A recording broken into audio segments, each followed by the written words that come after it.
Because ultimately, it all comes down to 4 minutes of your life at an Olympics. And if you think of everything that's crammed into those 10 years of together, comes down to a very small amount at the end of it, of success or failure. Hey, just a really quick note to say thank you so much to all of our new subscribers. And if you haven't yet subscribed, why not? It means you're the first to know about brand new episodes of High Performance, and it also means we can attract incredible new guests to the show. So please hit subscribe right now. Enjoy the show. Well, Jayne, Christopher, welcome to the show. Thank you. Thank you. So first of all, what does high performance represent to you both? Maybe you'd like to start, Jayne. High performance. I think for us, it's getting yourself ready for that performance. And to do that, you've got to train to be ready. So the harder you train, the more you're ready for a high performance. And, over the years, we've loved performing. We still do. But we know that if we're not ready, it's not going to be pleasant.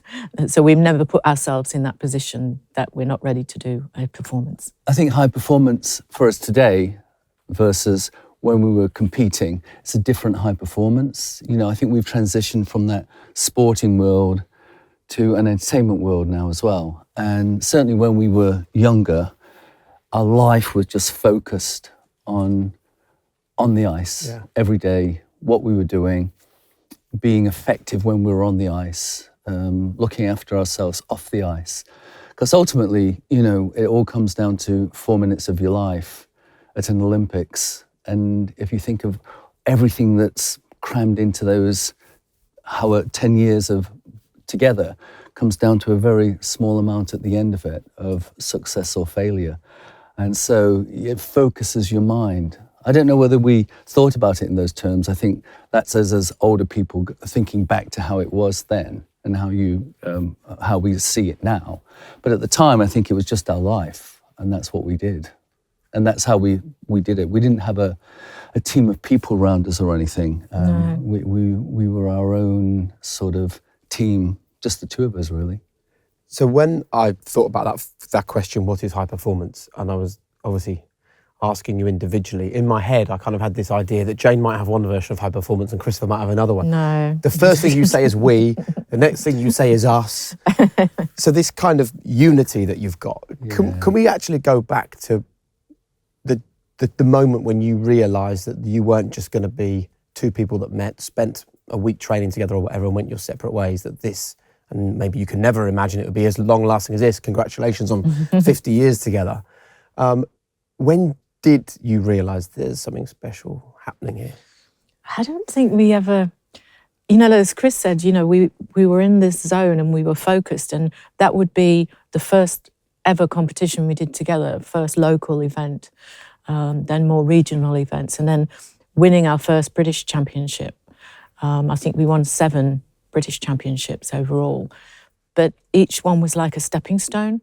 And oh gosh, if we win the British, or if we come third in the British even, we'll be on the British team that goes to European championships. I do think when we hit to be on a national team, that was you get a badge that says you're part of it. You get a little uniform as well, don't you? Well, so a badge.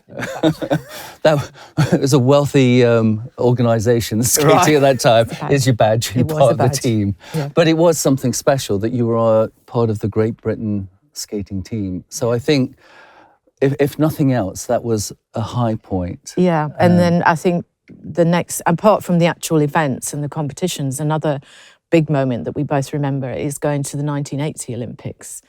In Lake Placid, because there you've got the whole Olympic uniform. And that was one of the big deals. I think they sent us I think it was a suitcase, wasn't it? Yeah, and it was all inside. Swag. That you just put on and go, that's it now, I've made it, we're part of the team. It's just such a proud moment though, especially if you're going to the opening ceremony and then you realise, because in our competitions, it was only skaters. And then you've got your skiers, bobsled and speed skaters at the Olympics. Yeah. So you've got this whole range of different sports and you think, oh gosh, this is amazing. This is our British team. But everyone was getting those uniforms, right? Yeah. But why you two? Why have you stayed together for 50 years? Why did you skate so beautifully in 1984? How have you done a 40-year skating career? Like, why you two? See, I think from the very beginning when we first skated together, we were put together. I think we both loved skating. It's as simple as that. We just loved the feel of it. We loved working. We loved the discipline of it. And what we got out of it, like when you do a new move and you get it right for the first time, it's so satisfying. It could be one step that you get right. And we just had this passion. We both had the same passion just to keep doing it and keep, like, we get to a certain level and think, oh, we could do that a bit better, or we could try this, it'll be more difficult. And I think we just kept pushing ourselves. And the fact that there's two of us, if one of us didn't feel very well one day, it's not like you're going to say, I'm not doing it today, because you do it for the other person. So I think in that way, there was always... I think over the time, we built a mutual respect for each other. It's that if you're going, I'm going, I'm looking after you, you're looking after me. You don't let the team down. So. No, and it's a very small team, but that's the respect that we had for each other. But also, Jayne had been a national champion before I was as a pair skater. Now, pair skaters and dancing are two different disciplines in figure skating. Pair skating, it's big high lifts. Dancing, it's all about the intricacy and how you move together as a partnership. And Jayne had been a champion at the age of 13, I think you were, weren't you? I'm speaking 14, for you, but I'll tell the like story because yeah. it'll be quicker. So you were 13, and then the partner decided he wanted to go to London and skate with someone else. Let's probably get a better partner, which left Jayne at the age of 15, a bit old for single skating, but you wanted to carry on. Yeah. I had a partner that a coach had come up from London to coach me with my partner because we were... You were junior primary champions? Primary champions, or junior. And my partner left to go to London to skate with somebody better. So it left the two skaters on the scrap heap. On the scrap heap. Yeah. It was us. And she said, well, why don't you... Well, let's put you with Jayne. And I'm like, well, she's a single skater, pair skater. Different discipline. But she had kept up a dance. And one day, the coach... We said, oh, we'll give it a go. We'll give it a go. And it was one of those 6 o'clock in the mornings in Nottingham Ice Rink. And old Nottingham Ice Rink is a cold, dank, dark place. Not humid, but freezing. And it wasn't auspicious at all. Hey everyone, I just want to talk to you very briefly about what I believe to be a total revolution in sleep. And it's called 8 Sleep. It's a pod cover that goes on the mattress that's currently on your bed, and it controls the temperature to suit you perfectly. And it all works from this app. Me and my wife, we like different temperatures. I actually like my side of the bed cooler. But the 8 Sleep isn't just about the temperature, it's your own personal sleep coach. So just look at the information that I wake up to. I get a sleep fitness score. I can find out more about the quality of my sleep, the kind of routine that I'm in. But it also gives me the different sleep stages as well. So I can find out how much REM sleep or deep sleep I'm getting. And then I can tailor things in my own life, like alcohol or coffee before bed or when I work out, to try and improve my sleep. And we all know that sleep is the foundation of high performance. If we can improve our sleep, we can improve so much of our life. It's time to bring tech to the bedroom by going to 8sleep.com/HPP, where you can get £200 off your pod and free shipping. That's 8sleep.com/HPP. And the first thing she did, I'll show you. She said, stand like in dance hold. And made us stand like this. Then she said, I've got to get something from my dressing room. But we were like, because we were young then, we couldn't look at each other. We were like this all the time. What do you think? And we were belly to belly and we're 15. Right, so you couldn't make eye contact because it was a bit awkward. Yeah, because she pushed our heads together. Yes. She said, you've got to skate close together, which wasn't wrong. Yeah. But it was just like, whoo. It was a test, I think. Right. Anyway, we stuck it out. Wow. And then after about a week, Janet said, do you think it's going to work? Do you want to stay together? And we said, oh, not sure, we'll let you know. But we actually did enjoy our skating together. We loved it.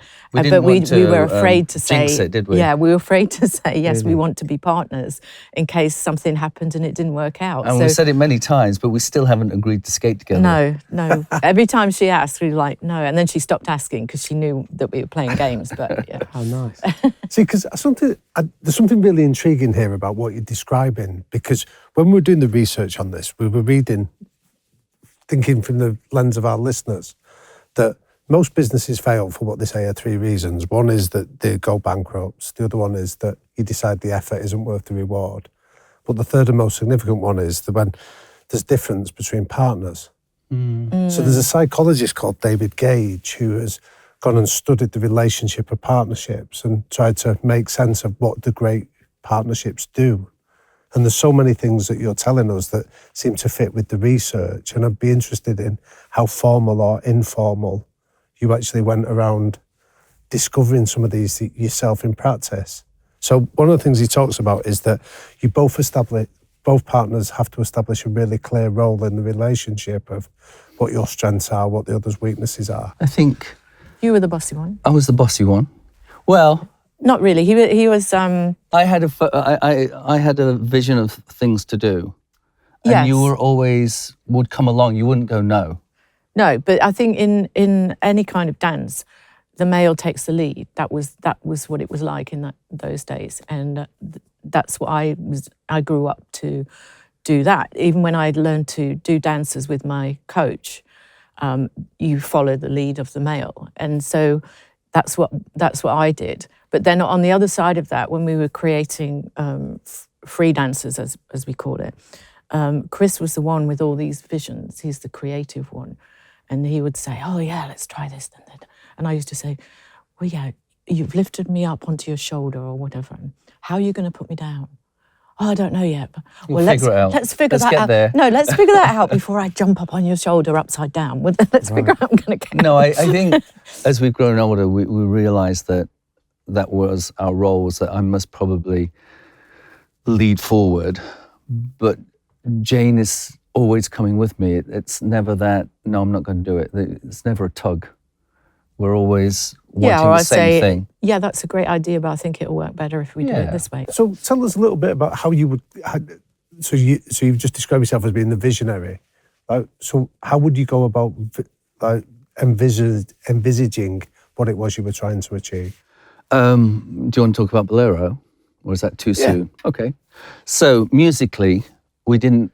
Each year, you come to the end of one season, and the next season's almost upon you. So let's say 1983, the year before the Olympics, we'd won with a routine called Barnum. And so we're starting over again as champions, possible future Olympic hopefuls.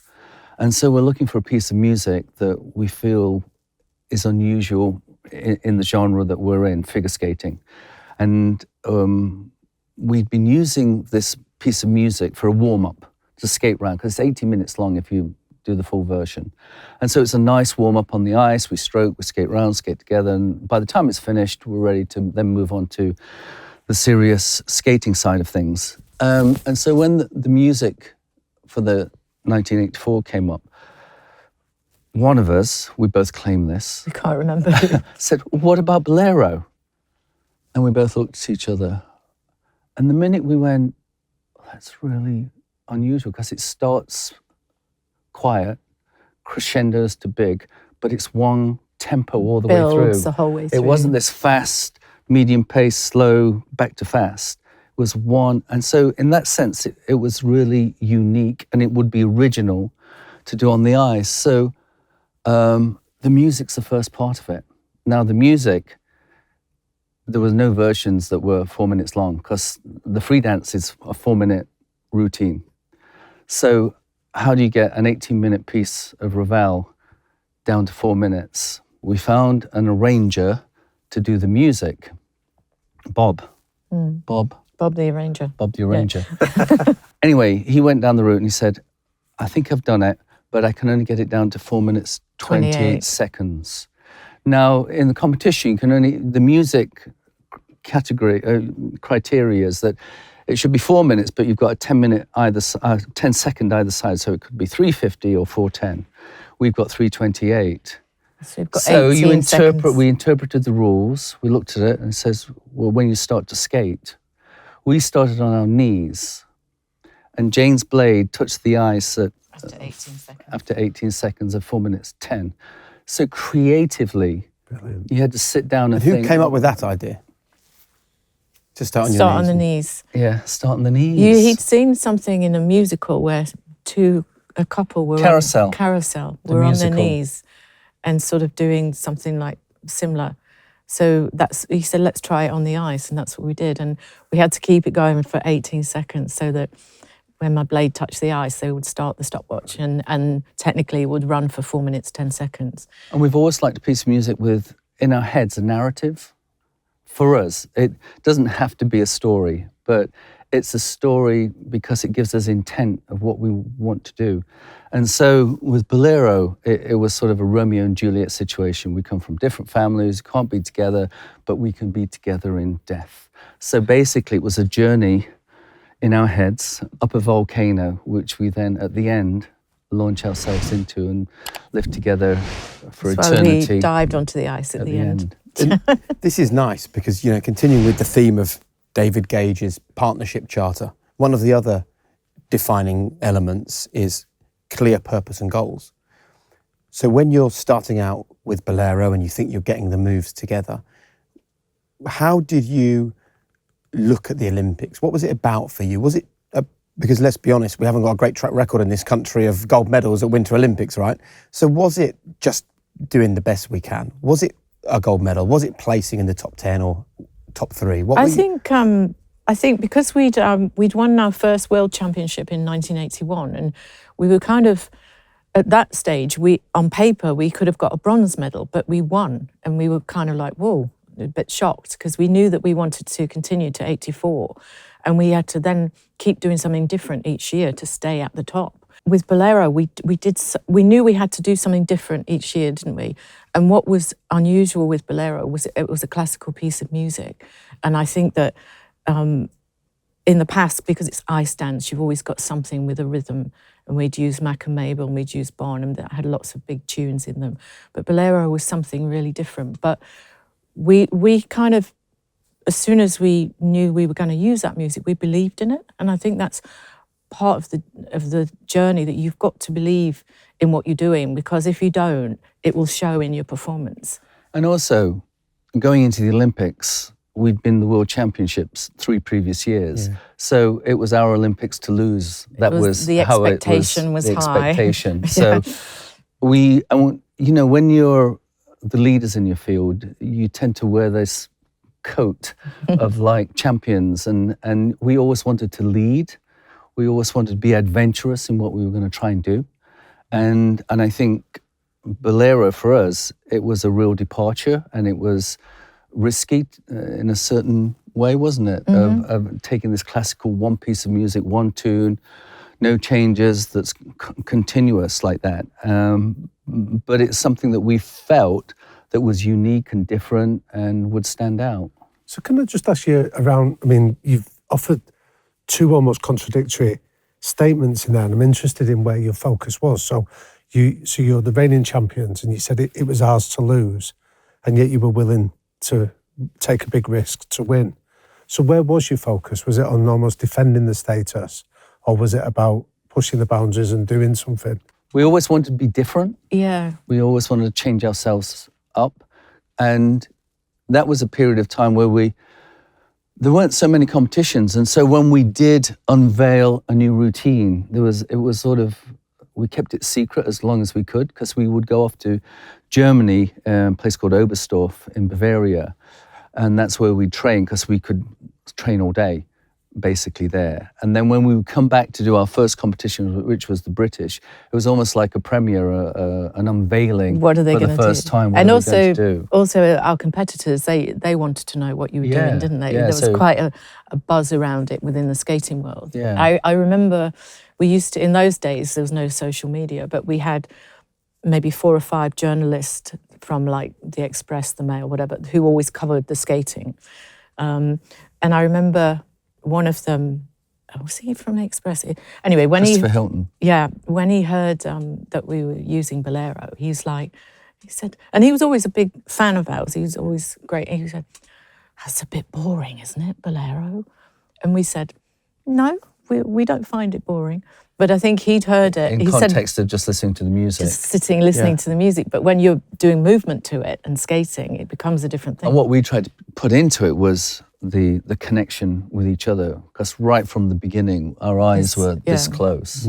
How did you learn to trust your instincts, to know that doing something daring was going to end up winning you the gold medal? I think it's the confidence that we got from winning from the first time that people said, actually, you're the best. And there's something, I would talk about that mantle of putting on the champion's coat. I think that gave us our confidence to then be more creative, to want to challenge going other ways, other areas, different directions. And then showing our audience and the judges, this is what we can do now. This is different. No one's done this before. Why not do something different? I know it's a sport, but there is also that creative side. I think, I don't want to get too lofty, but artists and writers are always looking to better themselves. And that's what we were trying to do in our sport. And can I ask, when did you develop the ability to look into each other's eyes? So when you demonstrated there and you said you were 15 and couldn't look at each other. Yeah, that came, didn't it? Because there's really interesting research on this around it's quite isn't it? An area around synchronicity, that if you sit and stare into somebody's eyes, the research says, and just sit opposite each other for 15 minutes, your heart rate, your breathing and your skin starts to synchronise with the other person. So that was obviously a significant moment for you both. And I'm interested, when did that happen? I think fairly early on, because one of our great judges and mentors was a chap called Courtney Jones. And he would say, you need to have eye contact. It's all about eye contact. Otherwise, no one's going to believe you. And that wasn't necessarily in every routine. You've got to perform to the audience as well. But years ago, they used to have these things called compulsory dances, which, like in ballroom, was a tango, a waltz, a foxtrot, whatever. And depending on that kind of dance, there were moments when you're in like a waltz hold that you would be looking at each other. So I think from an early stage that we learned that eye contact was important. When you watch TV or a movie, and when an actor's talking to somebody and they're really talking into them, to their face, trying to get in their head, it's real, isn't it? And it's believable. And I think that's what we tuned into. We want it to look believable, but we got past that of the physical just looking, but actually believing when we were looking. We're almost, for me sometimes, and I think for Jayne, that we're almost talking to each other when we're looking at each other as well. Yeah, and over the years, because we've done, as professionals, many shows and performances, if one of us has got a problem, like, I don't know, something's gone wrong, or your knee's gone funny. See the twitch, can't you? Or feel it. We look at each other and you kind of do that. And we know, like, as Chris said, you can talk with your eyes. So yeah. And how hard was it to maintain professionalism in this? We all watched Strictly Come Dancing. They talk about the curse of Strictly, and you work, for a long time on Dancing on Ice, and you see the impact that it can have when two people are very close to each other physically and then mentally. So how did you tread this line to keep it platonic, to keep it professional? I don't know, I guess we grew up with it, so we didn't... I think the focus was the skating. It wasn't a career then. It was something that we just really wanted to pursue. Yeah. And then once you start getting success, that became the most important thing in our life. So I suppose we were very driven in what we wanted to achieve. Yeah. But we knew that turning professional, the show's got your name on it. So this is after competition. After now. competition. Moved on a long way now. And then you actually get paid for doing what you love to do. But if you're doing a professional show, there's no messing about, because you can't be silly and, I don't know, go off and get married in the middle of a season of a show or have an affair with somebody. Because it, like Chris said, you've got to stay focused on what you're doing, because the next day you've got to be ready to do a performance. Did it ever cross the line and then you have to have a conversation and say, this is... When we were younger, we were sort of for a minute, Yeah, but it didn't last very long. But it was before major competitions, and Yeah. you know, when you're kids, when you're teenagers, and people just go out on trips and go to competitions, and then afterwards have a bit of fun. But I think still, even then, our main focus was the skating and being ready to train the next day and stuff. I think we just eventually got into that place that we knew that we were the best of friends. And that friendship has, I mean, I think that mutual friendship has got us to this point now, 50 years later. People, quite often we get asked, what's the secret of your friendship, relationship? And we say, we never got married. Never got married. Got married. Don't sleep with each other. Yes. But you've also had to push each other to the limit, right, to get the success you've got. And this is something that I love talking to people about, because I think we underplay hard work these days. And we underplay it often because everyone can work hard. And so I think it makes people feel better if they don't talk about hard work, right? There must be another reason for your success. But the truth is that without hard work, you wouldn't be sitting here now. You definitely wouldn't have had that gold medal and all the other things that have followed. What would you like to let our listeners hear about what hard work really looks like to you? For us, it's repetition. Waking up every day, doing the same thing.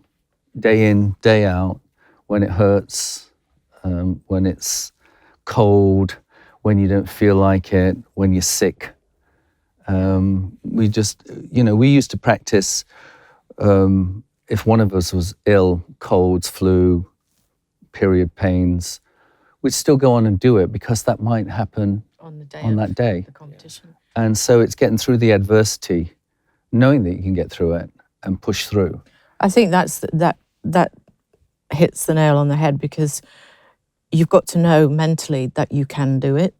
And when we trained in Germany for our competitive years, we trained 6 hours a day. So we'd have a routine. We'd get up, have breakfast, 2 hours on one section of competition, lunch or a break, another 2 hours, and then 2 hours sort of late afternoon. And that was the routine. And as Chris said, if one of us was carrying a slight injury, you'd still go and train, because mentally you had to know that if you woke up on the morning of the final of the Olympics and you had a cold, that you could do it. So there was no fear of like, oh gosh, what if I don't feel well tomorrow? There was no fear of that, because you knew how it felt, because we'd done it. And also, going to the ice, the practice session, it's like you never miss it. You never miss a training session for whatever reason. But was some of that, like, I was reminded when I was reading your biography of a friend of mine played for Melbourne Storm in the Australian Rugby League, and one of the things that they do when they sign a new player, for the first 2 weeks, they send you out to go and work on like roofs of houses or go and work on a building site, and then you have to come and train in the evening. And they do it to reinforce a sense of privilege of being a professional athlete. And I'm wondering whether your own backstory of having to train while still maintaining a normal job in many ways reinforced that. I think definitely it did, like you say, it makes you appreciate the time that you can go and train, because that's the thing you want to do, that's the thing you love doing. But at the same time, when we didn't have the commitments of a job, you appreciate it even more. It wasn't like it was always there. We had to work. We decided, Chris was a policeman, so he was doing police training, like a proper career, not knowing what was ahead, really. And I just worked in an insurance company office, which I hated. I don't like sitting at a desk and writing, so I don't know why. I just did it because I needed to earn some money. And then in 1980, we came fifth at the Olympics, and that was the year we thought we had a chance of a bronze medal in next year. And so we decided to give up our jobs and use the money that we'd saved enough money just for 6 months. For the next 6 months, so that at least we could get through that next season and give ourselves, because all our competitors were training full time. So we did that. And so my father, Jayne's parents, they all worked all their life, and that's what I knew. What you did. We were just going to work and work. And so when we decided to put our careers on hold, it was a huge thing, because I've never, when you're at school, your day's organised. 2 weeks later, I'm in the police cadets. You're organised. And then we decided that we were going to quit our jobs.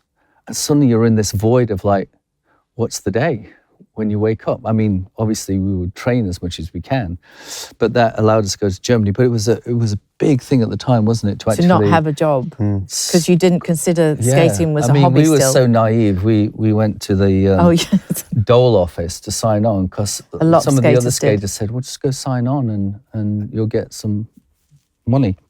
So we went, and one of the first questions is, what sort of employment are you seeking? We said, we're not. We're just not going to work because we want to skate. And he said, there you go. That was before we got the grant. That's how naive we were. Yeah, that's funny. Hey, I just want to dive in and very quickly say that today's episode is in partnership with Manual. They are changing the conversation around men's healthcare, and I'm so pleased to be joined by their Chief Medical Officer, Dr. Irim. Let's talk about hair loss then, because the truth is that this has a fundamental impact on men's happiness. Yeah, and we know over 50% of men who have hair loss find that their hair loss is affecting their self-esteem, their career. It's very deeply impacting their body image as well. There might be some men watching this thinking, well, I've got hair loss, but it seems so complicated to solve. What do you do for them? Manual offers a range of hormonal treatments, psychological therapy that will support their hair growth. It will ensure that they stop losing as much hair, certainly in those areas where the frontal regions and the vertex, where often most people will suffer when they start getting male pattern balding. If you would like treatment for your hair loss, then all you need to do is click the link in the description to this show and use the code HP55 for 55% off your first treatment.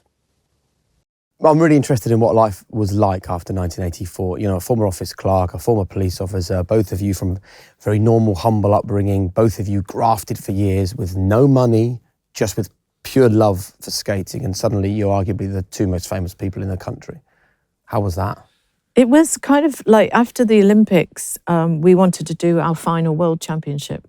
So instead the order of things is Europeans, Olympics, and then the World Championships. Right. So instead of coming home amidst all the, what was going on, the fanfare and everything, we went back to Germany, to our little village in Bavaria, and carried on training. So we didn't come back to the UK to sample any sort of success or what people thought. Yeah. Well, we didn't want to get distracted, because even though the Olympics is the biggest thing, we still wanted to do a World Championship to finish on a high. Crown sort of thing. So we went back to Germany and carried on our training. And I think at the Olympics, one thing that surprised us was how much more media was there. I mean, naively, we just, we're used to our 4 or 5 English press, but BBC. The world's press were there, and we knew then we definitely didn't want to go back to the UK. We wanted to go to Germany and carry on training. But eventually, we did come back to the UK, and after the World Championships, we couldn't believe how many people had watched, and and because we thought, oh, this was a month or 2 months ago, so they'll have forgotten about it now. But they certainly hadn't, and we ended up doing a parade around Nottingham on a Pope mobile, where you stand and you wave. But the Nottingham Evening Post had put it in the paper where the route was going, and we were all a bit embarrassed by it all. Anyway, we thought no one would be there. And the streets were lined all the way into the city centre, and then the square was a wash of people as well. So it was, life afterwards.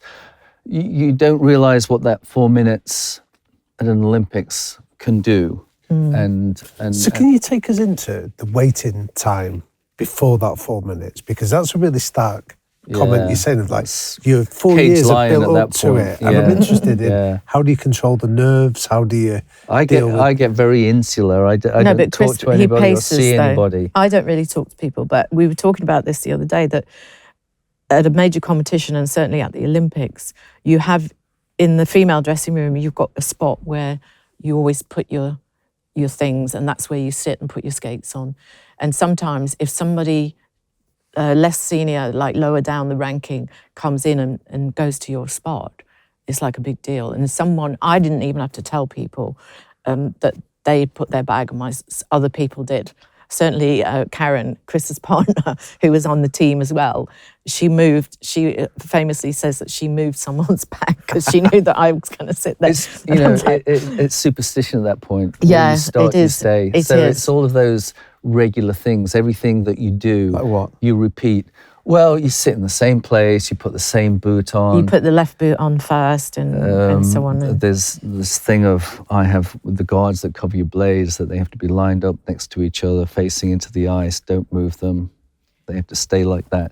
Little things that get you to the ice. But Chris would always pace. I'd get to the dressing room, he'd get to the dressing room, but then when he got his skates on, he would pace up and down the corridor, whereas I'd sit, because in my head, I was resting and saving my energy. Chris had to pace, because I don't know why he had to pace. I can't be inactive. The little activity just keeps it ticking over. And did you speak to each other about these routines? We wouldn't speak, actually, when we were once we got to the building, to the arena. Why? I don't know. No need to say anything by that time. In the zone. We knew what we had to do. Yeah. It was just an eye glance. And then it was just a hand squeeze as we... There we go. When you stood there at the barrier just before they announced your name, that's one of those moments of like, this is it. You know, everything, not that we felt like that, but I think we can watch it now and say, everything depends on this moment when you watch it back. But we know it went well, so you can breathe a sigh of relief. And while it was happening, did you know it was going well? Did either of you think, we're going to win the bloody Olympics here? No, that thought wasn't there. The thought was in what we were doing and being in that moment, in that sort of love story that we were trying to tell people. And what I remember about it is that the audience were pretty quiet. Once we got on and started to kneel, there was kind of a real in the room of I don't know how many thousand people. But the more quiet they were, I think for us it was a good sign, because they were drawn along with the story. And it wasn't eye contact. It wasn't until the end where we heard lots of applause that you kind of go, whew. It was like when, you know, there's slow motion where there's lots of action going on in a movie, but they then slow-mo it down.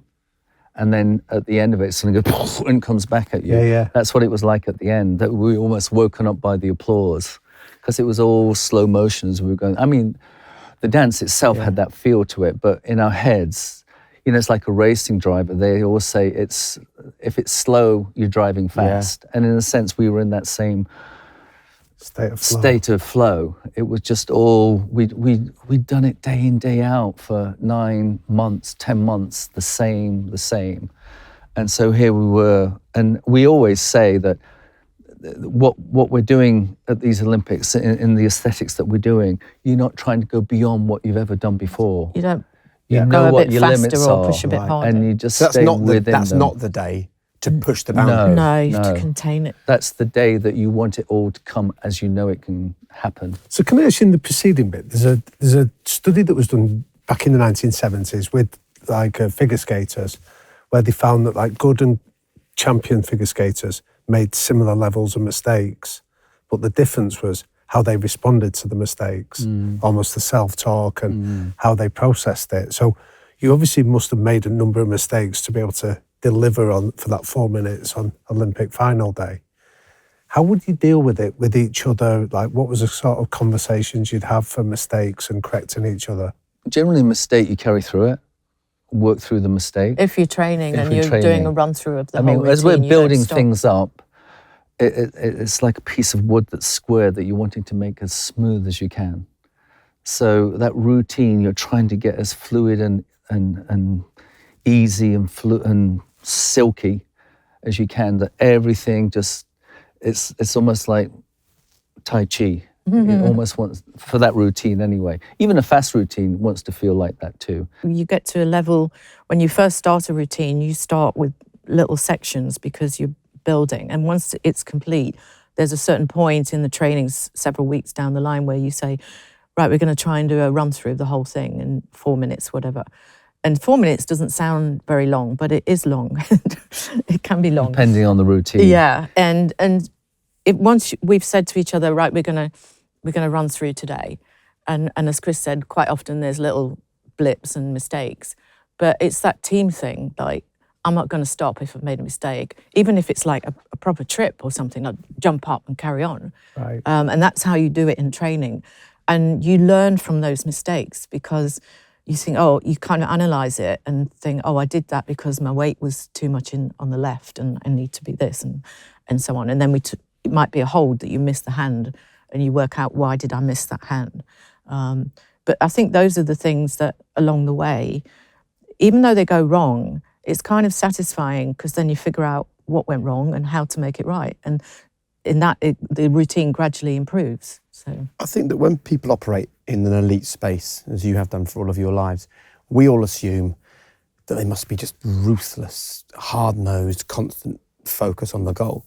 But actually what you've spoken about so much here is actually empathy, understanding that your partner is going to make a mistake, understanding that they may have a physical issue at that moment that is holding them back. So how do you get the balance right between wanting the very best for you and your partner, but accepting failure?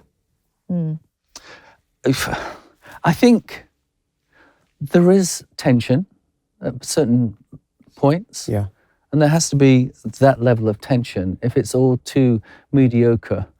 Would you give us an insight into one of those? Because I think when people think of you two, they think, oh, they met 50 years ago and haven't had a crossword since. But I think it's important to talk about of course. what it looked like and how you dealt with it. Chris is mellowed Age with has age. done something for me. So what was it? Let's be really honest then. What was he like He used to really early on? He used to get, if we made a mistake early on, whether it was him or me or both of us, he used to get frustrated.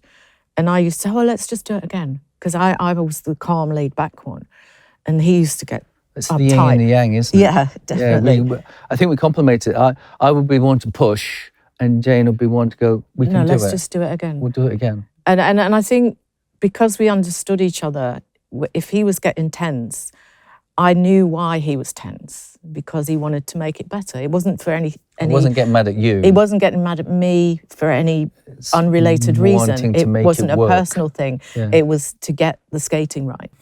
Look, you've announced you're retiring. So first of all, congratulations. Thank you. Why now and why retire? Why not skate on? You both look in great shape. You can still do it. 50 years is a nice round number, I think, and it's been a long time. And to do what we want to do in a fashion that we want to do it, I think we're just at that last place where we can still do that. And as we get older, you won't be able to do it. And somebody once said to us a long time ago, leave the stage before the stage leaves you. And so I think that's the right time. Yeah, and feels right. I'm getting a camper van. I'm going to go and see England. Oh, yeah. Yeah. Well, I'm not. One of the things we spoke about at the start was this partnership charter that studied great partnerships and how they stay together. And one of the final factors was having a plan in which to end the partnership. So how did you breach the topic of retiring? I can't remember really, but I think several years ago, in the 90s, 1998. 98, We did retire. we were guesting in a show in America, and we decided that this was going to be our last performance. Privately. We didn't want to make a big announcement. So we quietly retired. I came home to have a family. You wanted sort of did the babies and same stuff, thing. Yeah. And we didn't say anything to anybody, but we knew. us, we knew that this was our last performance. And somebody captured this very blurry picture of us hugging after the number. Oh, that's right. Yeah, which it was really sweet. Normally wouldn't do, but it was an occasion. Yeah, normally for you us. take a bow, but we really hugged at the end. But then someone, a year or so later, I mean, we still were in touch all the time. A year or so later, someone said about the idea of dancing on ice, didn't they? Yeah. What do you think about teaching celebrities to Not skate? going to work. It's never going to work. Because you were like, they No, need to spend years. We're 16 series in over a period of 19 years. This part of our lives lasted longer than our competitive part. So it has been, we would never have thought we were still doing it at this time of our life for this long. And Yeah, and so it's all, we wouldn't change a thing. And gave us a chance to perform again, because initially we were just going to be choreographing. Once we got the logistics of how it might work, etc., we were just going to be choreographing all the routines for the celebs. And then one of our producers said, can you demonstrate some of the moves on camera so that our viewers know what a 3-turn is or whatever? And we said, yeah, sure. And then she's, oh, can you demonstrate it to music? And so we were like, They knew what they were doing. that's a here. routine then, isn't that's it? a routine. So we kind of... What about Bolero? we thought about it, and we kind of were a bit excited by the idea of doing that. Yeah. And it had, because we were at Elstree in the studio, our first performance, it just felt very different, because we were used to performing in big arenas, and these people were like, very just intimate, there. yeah. So, yeah, but we, yeah. Yeah, here we are. Yeah. So 50 is, I think we always knew. And this time, rather than just whimpering out, I felt like we wanted to say thank you and a celebration and a final goodbye. Well, that's a nice place for us to finish, actually, before our quickfire questions with the word thank you. And I know that, you'll remain together, you'll continue with Dancing on Ice, even though you won't skate. But what would you like to thank the other person for what they gave you in your skating career, to finish off with? Ooh. Oh, I think just that we did it together. Thanks for being my partner. Thank you for being my partner. There's not much more to say than that. We're best of friends, aren't we? Putting up with me. Putting up with me. Yeah. We've watched, we've been together, we've known each other since we were 10 years old. And now we're a lot older. And so we've grown up through all those seasons of your life. And to get to this point, it gets emotional, doesn't it? No, I'm all right. No, you're right. You are a bit More emotional. emotional than she is. She's very stone-hearted at times. Yeah, I'm called stone-hearted. Yeah, I can see that made you a bit emotional. What was it? I guess it's all the memories. And It's when a passage of time. Yeah. I think, you look back and suddenly there's a life gone by. You wouldn't change it, and it's been happy, but it's like, oh gosh. All the things, we quite often have these bizarre conversations, and Chris will say, do you remember when we had dinner with so-and-so, and it'd be somebody famous? And I said, we never had dinner with them. Tell you we have to jug each other's memories. And he'll say, yeah, we did, because we went to the... I said, really? And then vice versa, he'll say, so it's just like... And then you kind of think of all the things that you've done, never mind the skating, all the other lovely things that we've been able to do, be a part of. Yeah. And do you not get emotional, or do you just not allow yourself to go there? She's not as emotional as I am. No, Really? so I do sometimes. That's what I have to put with. I do sometimes. Come on, Jayne. What do you get emotional about? Oh, dogs. Well, I think, do you know when I get emotional is when I'm angry, and that's usually to do with kids. Right. And then I don't like the feeling of being angry, so it makes me cry. And then I'm okay after that, more than, yeah. Amazing. Right, some quick fire questions. The first one. that was it. No, these are quick fire, so we'll take it in turns. I'm going to come to you with the first one. The 3 non-negotiable behaviours that you and the people around you should buy into. Ooh. Kindness, respect, and what's the other? I can't think of the word. Can I just tell you it? Yeah, go on. Honesty. Honest, that's it, yeah. Kindness, honesty, and respect. Look how well you know each other. Yeah. What would you go for? That one too. Yeah. I mean, I couldn't think of the honesty one. we've grown like this together. Our roots are so entwined now. But I don't know if this is going to be a question, but a life, something for me that I would love to find, that I'm getting towards it, and it's contentment. My dad worked all his life. He was a miner. And I look back at him, and we didn't have much, but he was content. He was happy with his lot. And I think it's something that a lot of people, if you can find, it's a wonderful place to be. What's the single best piece of advice you've ever received, and why? I think for us as a partnership, and it was that eye contact that gave us, I think that everybody bought into it sounds like contrived, but the honesty of a performance that we were doing. And so I think honesty in a sense of how we put it out there, but I think in life as well, I think honesty is a good trait. If you could give one piece of advice to a young Jayne or a young Chris, what would it be? Ooh. What's the famous saying about work? The harder you work, the luckier you get. Because some people say, oh, you're so lucky, but you think actually... And the other cliche is fail to prepare, prepared to fail. Yeah. I mean, preparation is everything. Well, even today, now when I'm working on Dancing on Ice or choreographing something, I prepare for it. Everything in my head, you've got to go into situations knowing you didn't come into this interview going, oh, what are these two? Yeah. You've prepared for it. And that's the same in all walks of life, I think. If you could go back to one moment of your life, what would it be and why? Oh, gosh. I think, again, finishing Bolero. Yeah. That moment I was of gonna sliding say on the Olympics. ice. Yeah. And You that moment, notice he 'cause said the that- finish, not the beginning. Yeah. Yeah. But that's the moment of Well, all the work. it's the peak, isn't it? It's Yeah. that pinnacle moment that you get to that point and it's there and everything's come together. You don't know what's after it and everything that's gone before it, but that single precise second is that moment and you go, it's almost like that inhale of breath and like, Yeah. is it? And can I ask you, just briefly, how at that moment, was it relief or contentment you felt? It was euphoria. Yeah. I think Yeah. what we knew in that moment was that we'd skated the best we could. And we've talked about all the preparations and everything. And we knew in that moment, because you could be unlucky, you could catch a rut or a little hole in the ice and trip over, but we didn't.